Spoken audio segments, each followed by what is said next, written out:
Buka bien. Leo mimi ndo balingana. Ituna ndo balingana lelo. Mama lingana. Ndio bana te ndo bana Kinyarwanda lelo. OK, merci. En tout cas, mimi nafurahi sana. Kama niko kiwanja mimi nakuwa lezi sana. Mimi nilipaka mbio sana kabisa kiwanja. OK, ninafurahi na mtatia kwa kabisa nasema. Unaona watu wanasema maneno mengi ya uongo. Siku moja nilikuwa hapa. Juzi tunasema verite. Nilikuwa fanya meeting pale kwa Rond-Point. Mimi basi mwambia hiki kitu. Nilisema ya kwanza kiwanja hiki tunasema attention. Gouvernement badanganya. Nimemwambia kama Tshisekedi alituitaka Kinshasa. Tulifanya 14 nasema na hapa dunia yote bananichamba ba ministra bananichamba sema, lakini nilifuata yeye peke jana alifika. Nilifuata kisa alifika. Ono balikuyaka nilikatala kubapokea bongo. Nous avons fait 14 mois à Kinshasa. Et il nous a appelé, il nous a reçu. Alitupokea mzuri, nyumba mzuri, gari mzuri, ilikuwa kila weekend. Alors que les combats font rage, mesdames et messieurs, aussi bien au nord Kivu qu'au sud Kivu, entre l'AFC M23 et les forces armées de la République démocratique du Congo, finalement, la confirmation de la mort du colonel Willy Ngoma a été faite par l'AFC M23, mesdames, mesdemoiselles et messieurs. Alors, vous étiez nombreux à nous interroger, à nous poser d'énormes questions sur la confirmation de la mort du colonel Willy Ngoma. Alors, tenez, l'AFC M23 a tenu à confirmer, n'est-ce pas, l'information faisant état de la mort du colonel Willy Ngoma qui était le porte-parole militaire de l'AFC M23. Mesdames et messieurs, on va en parler dans le cadre de ces actualités sur WAB Info Télévision et bien évidemment, nous allons également revenir sur les combats qui ont fait rage et qui continuent à faire rage dans le nord et dans le sud Kivu. Tout au long de ces week-ends, il y a eu vraiment des échauffourées et différentes positions sont tombées entre les mains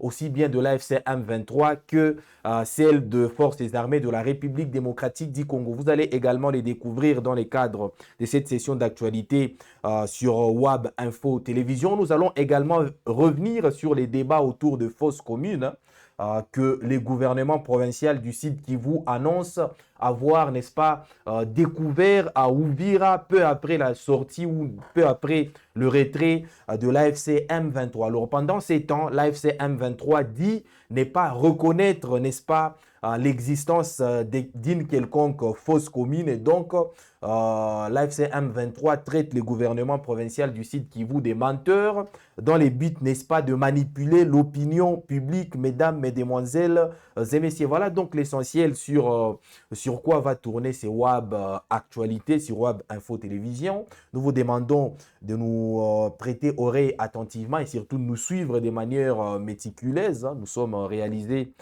par Faustin Mouyoua. Nous voulons que vous puissiez interagir, mesdames et messieurs. Interagissez sur ces différents sujets d'actualité et surtout, n'hésitez pas à nous dire à partir d'où vous nous suivez. Ça nous fera énormément du bien, mesdames, mesdemoiselles et messieurs. Alors, j'étais en train de vous parler de la confirmation de la mort du colonel Willy Ngoma dans la foulée des affrontements qu'il y a eu la semaine dernière entre l'AFC M23 et les forces armées de la République démocratique du Congo, dans les Massissi, précisément à Rubaya. Alors, l'AFC M23 a confirmé finalement la mort ou l'assassinat par les forces armées de la République démocratique du Congo du colonel Willy Ngoma qui en était le porte-parole militaire. Alors, il y a eu un communiqué qui a été publié et qui a d'ailleurs été rendu public depuis le 28 février 2026 dans lequel l'AFC M23, voilà, donc vous êtes en train de voir ces communiqués sur vos écrans, mesdames, messieurs.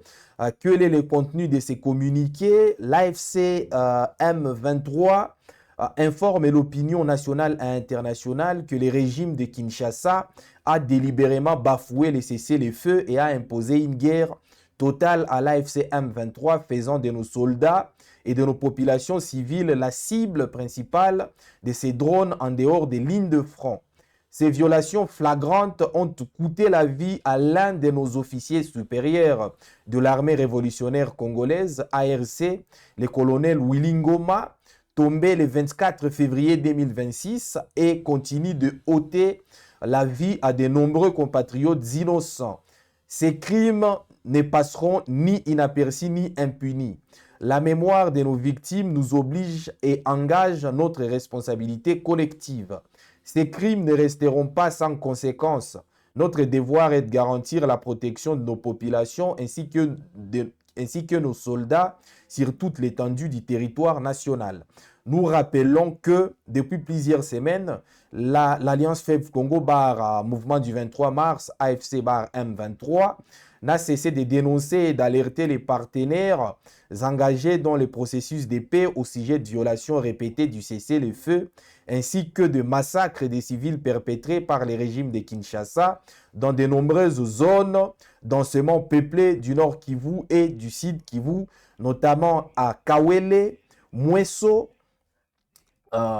Rutigita, Kitanzungura, Rugezi, Kitendebwa, Kashishe, Kiduveri, Rubaya, Rumbishi, Walikale, Masisi, Kalehe, Gasovu, Nkonkwe, Gatoi, Minembwe, Gasheke, Murema, Mberwa, Ruki, Mutobo, Nyaruhinga, Mulemunene, Rutare, Kadasomwa, Nyagisozi, Nyabikeri, Kinyumba, Nyabiondo, Nyabikeri, Minjanja, Kasirosiro, Bunyantenge, Misiwa, ainsi que dans leurs environs. Malgré la constance et la gravité de ces alertes, celles-ci ont été délibérément ignorées, relevant un mépris manifeste pour les efforts des escalades et pour la protection des populations civiles. Face à cette guerre généralisée imposée par Kinshasa, l'AFC M23 se tient résolument aux côtés de populations civiles et demeure fermement engagée dans les processus de paix et réaffirme sa détermination à défendre et protéger les civils ainsi que leurs biens signés. Laurence Kanyuka, chef du département de la communication, fait à Goma le 28 février 2026 par l'Alliance Fleuve Congo M23, mesdames, mesdemoiselles et messieurs. Voilà donc le contenu du communiqué qui vient officialiser le décès ou l'assassinat du colonel Willy Ngoma, porte-parole militaire de l'AFC M23 par les drones des forces armées de la République démocratique du Congo. Alors, il y avait encore des doutes parce qu'on s'attendait encore, n'est-ce pas, aux communiqués officiels, aussi bien, n'est-ce pas, de l'AFC M23 que de forces armées de la République démocratique du Congo pour, n'est-ce pas, en avoir le cœur net et confirmer finalement les décès du colonel Willy Ngoma qui était porte-parole de l'AFC M23. Donc, c'est confirmé, tout est clair, mesdames et messieurs, l'AFC M23 confirme la mort de Willy Ngoma et promet, n'est-ce pas, de faire payer cela à Kinshasa qui,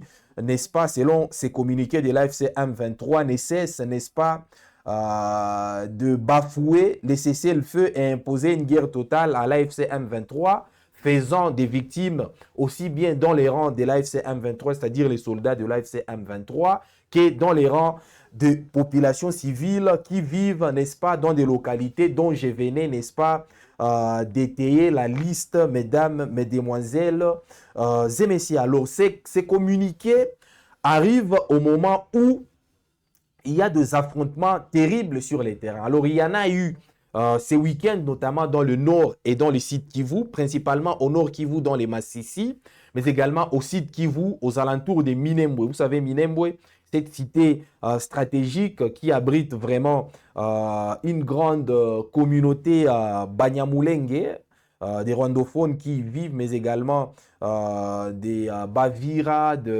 voilà, des Bembe qui vivent et qui s'y livrent, n'est-ce pas, une guerre communautaire sans cesse, mesdames, mesdemoiselles et messieurs. Donc, autour des Minembwe, il y a eu une nouvelle fois de plus des affrontements qui ont fait vraiment des rages. Alors, qu'est-ce qu'il se passe exactement sur les terrains, sur les différents fronts au nord et au sud Kivu? Alors, on signale la reprise des combats entre l'AFC M23 mais également l'armée congolaise appuyée par les Wazalendo. C'était, n'est-ce pas, au niveau des Kibati. Nous sommes au nord Kivu. Alors, les affrontements ont repris les dimanches 1er mars 2026 entre l'AFC M23 et les forces armées de la RDC à Kibati dans les groupements de Luberiké dans les territoires de Walikale au nord Kivu. Alors, d'après des sources locales, il y a eu des détonations d'armes lourdes et légères qui ont fait d'ailleurs des victimes civiles et des victimes militaires de part et d'autre, mesdames et messieurs. Alors, ces affrontements ont conduit à la fermeture totale du trafic de l'axe Muganzi-Kibati-Kachebere. Trafic qui est resté donc suspendu. Alors, les affrontements sont partis depuis n'est-ce pas, le samedi dernier, et se sont étalés tout au long de ce week-end, faisant ainsi qu'il y ait des dynamiques sur le front, mesdames, mesdemoiselles et messieurs. Alors, quelles sont ces dynamiques sur le front, puisqu'on signale que l'AFC M23 a récupéré certaines localités au nord et au sud Kivu, mais également les forces armées de la République démocratique du Congo viennent d'annoncer avoir récupéré au total 5 localités qui étaient entre les mains de l'AFC M23. Voici donc les dynamiques sur les terrains. D'abord, on nous a signalé, n'est-ce pas, que les Twirwaneho, ces groupes armés alliés à l'AFC M23 qui a l'habitude d'opérer dans les sites Kivu, a repris le contrôle des Ilundu dans les territoires de Mwenga, mesdames et messieurs. Alors, c'est selon plusieurs sources locales, mais qu'à cela ne tienne, il y a toujours, n'est-ce pas, une certaine volatilité sur le front, puisqu'il y a toujours des affrontements un peu isolés, et sporadiques d'ailleurs, qui font aujourd'hui craindre, n'est-ce pas, une certaine escalade des tensions toujours dans ces localités-là, mesdames, mesdemoiselles et messieurs. Donc, on est en train de vous parler de la reprise du contrôle des Ilundu par les Twirwaneho, un groupe armé allié à l'AFC M23. Ilundu qui était repassé entre les mains de forces armées de la République démocratique du Congo il n'y a pas très longtemps et qui vient donc d'être récupéré par, n'est-ce pas, les Twirwaneho, ces groupes armés alliés à l'AFC M23 qui opèrent généralement dans les hauts et moyens plateaux. Nous sommes là au sud Kivu. Alors, les forces armées de la République démocratique du Congo également viennent d'annoncer, n'est-ce pas, la reprise des cités et villages de Mikenge, Kakenge, Kisirita, Bilalombila et Bidegu, toujours dans les sites Kivu, à l'est de la République démocratique du Congo, mesdames et messieurs. Alors, plus important ici, c'est le village de Mikenge qui est quand même très stratégique, un village sur lequel l'AFC M23 et les forces armées de la République démocratique du Congo se livrent vraiment une guerre de ping-pong. Tantôt, c'est un village qui passe entre les mains de l'AFC M23. Tantôt, il repasse également entre les mains de forces armées de la République démocratique du Congo et vice-versa. Donc, c'est un village vraiment autour duquel il y a de terribles affrontements, mais également de guerres de repositionnement entre l'AFC M23 et les forces armées de la République démocratique du Congo. Cette fois, c'est le tour de FRDC de récupérer ces villages de Mikenge, tout comme celui de Kakenge, Kisirita, Bilalombila, mais également Bidegu. Nous sommes là dans le site Kivu, mesdames, mesdemoiselles et messieurs. Alors, vous êtes en train de comprendre qu'il y a vraiment une dynamique sur le front, puisque d'une part, l'AFC M23 et ses alliés, les Twirwaneho, est en train, n'est-ce pas, d'annoncer la prise de certaines localités, et d'autre part, les forces armées de la République démocratique du Congo également annoncent la reprise d'autres localités. Alors, puisque nous sommes en train de parler de localités reprises par les forces armées de la RDC. On ne peut pas également ne pas parler de la localité de Katoyi qui est passée, n'est-ce pas, entre les mains de l'AFC M23. Nous sommes là dans les Massissi. Et donc l'agglomération des Katoyi centre, chef-lieu du secteur des Katoyi dans les territoires de Massissi, à l'est de la République démocratique du Congo, est passée totalement sous le contrôle des éléments de l'AFC M23. C'est depuis le dimanche 1er mars, indiquent plusieurs sources locales, mesdames et messieurs. Dans les Massissi, c'est encore plus important puisque c'est là que se sont déroulés, n'est-ce pas, tous les affrontements de la semaine dernière, lesquels affrontements ont d'ailleurs coûté la vie à plusieurs officiers, à certains officiers de l'AFC M23, y compris, n'est-ce pas, le colonel Willy Ngoma, dont la confirmation de la mort vient d'être faite par l'AFC M23 elle-même, mesdames, mesdemoiselles et messieurs. Voilà donc la volatilité qu'il y a, n'est-ce pas, dans ces conflits entre l'AFC M23 et les forces armées de la République démocratique du Congo. Un conflit qui est pourtant soumis à un cessez-le-feu qui a été, n'est-ce pas, aussi bien signé à Doha, mais également à Washington, mais également celui qui a été décrété par Joao Lourenço, le président de l'Angola, malheureusement qui n'est toujours pas suivi sur les terrains, mesdames, mesdemoiselles, et messieurs. Donc le cessez-le-feu, vous l'avez très bien compris, n'est pas effectif sur les terrains puisque les deux parties, les deux principales parties belligérantes continuent toujours à s'affronter, mesdames et messieurs. Alors, on signale également ce week-end, le week-end dernier, les affrontements qu'il y a eu entre des factions des Wazalendo, qui se sont affrontés terriblement. Et d'ailleurs, n'est-ce pas, il y a eu, n'est-ce pas, de décès de part et d'autre, mais également des victimes du côté civil, toujours concernant les affrontements entre ces deux factions Wazalendo. De qui s'agit-il exactement? Il s'agit, n'est-ce pas, il s'agit des affrontements qu'il y a eu, n'est-ce pas, dans les sites Kivu entre des factions Wazalendo. Et donc, ces affrontements-là ont coûté la vie à plusieurs civils, mais également plusieurs éléments, toujours, n'est-ce pas, appartenant à ces différentes factions de Wazalendo qui étaient en train de se battre, n'est-ce pas, pour le contrôle, mesdames et messieurs, de certaines localités. Donc, les affrontements se poursuivent aussi bien au nord Kivu qu'au sud Kivu. Et donc, il y a toujours des victimes qui continuent de tomber sous les balles, n'est-ce pas, de ces différentes parties belligérantes, mesdames et messieurs. Alors, on aborde maintenant cette épineuse question, cet épineux débat, ces épineux échanges autour, n'est-ce pas, de la question liée aux fausses communes, à la découverte de fausses communes dans les sites Kivu, puisque les autorités, je vais d'ailleurs vous montrer, on va devoir vous montrer les communiqués pondus par les communiqués, pardon, les autorités du gouvernement provincial du sud Kivu, qui renseignent qu'ils ont découvert, n'est-ce pas, des fausses communes. Voilà donc les communiqués. Peu après le départ ou le désengagement de l'AFC M23 à Uvira. Alors, c'est quoi la consistance de ces communiqués, mesdames et messieurs? Le gouvernement provincial du Sud Kivu informe l'opinion nationale et internationale de la découverte, le 27 février 2026, des deux fausses communes dans les quartiers de Kamvimvira et Kilomoni dans la ville d'Uvira.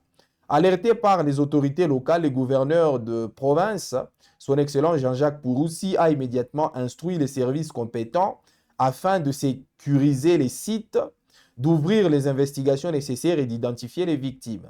Les constats préliminaires faits par l'autorité provinciale établissent que 151 personnes civiles ont été inhumées dans ces fausses communes, dont 121 au cimetière de Kamvimvira et 30 dans un enclos au quartier Kilomoni. Ces exécutions sont intervenues à la veille du retrait forcé le 18 janvier 2026 des éléments de l'AFC M23 appuyés par le Rwanda, dont la présence et les soutiens opérationnels dans cette zone ont été largement documentés. Ces caractères massifs de ces exécutions, leur organisation apparente et leur inscription dans un contexte de violence répétée contre les populations civiles de l'Est de la République démocratique du Congo constituent des violations graves du droit international humanitaire. Ces actes constituent des crimes de guerre au sens de l'article 8 du statut de Rome de la Cour pénale internationale. Et par leur ampleur, leur systématicité, et leur insertion dans une attaque dirigée contre des populations civiles, ils relèvent également de la qualification des crimes contre l'humanité, notamment au titre de meurtre et de l'extermination au sens de l'article 7 du statut de Rome. Le gouvernement provincial considère que ces massacres s'inscrivent dans une dynamique prolongée de violences planifiées et coordonnées contre les populations civiles congolaises. Les caractères massifs de ces exécutions et leurs répétitions dans les temps constituent des éléments graves qui appellent à un examen approfondi au regard de la Convention pour la prévention et la répression des crimes de génocide de 1948. Voilà, il y a une suite du communiqué. Le gouvernement provincial affirme que la responsabilité pénale de membres de RDF et leurs supplétifs de l'AFC M23 est pleinement engagée. En application des articles 25 et 28 du statut de Rome, les auteurs directs, leurs supérieurs hiérarchiques, ainsi que toute personne ayant planifié, ordonné ou facilité ces crimes doivent répondre de leurs actes. Au-delà de responsabilités individuelles, les soutiens opérationnels, logistiques et militaires supportés par l'armée rwandaise à l'AFC M23 engagent la responsabilité internationale de l'État rwandais. Conformément aux principes du droit international relatif à l'attribution des faits internationalement illicites, un État ne peut se soustraire à sa responsabilité lorsque ses forces armées participent directement ou indirectement à la commission des crimes internationaux. Eu égard à ce qui précède, et tenant compte de toute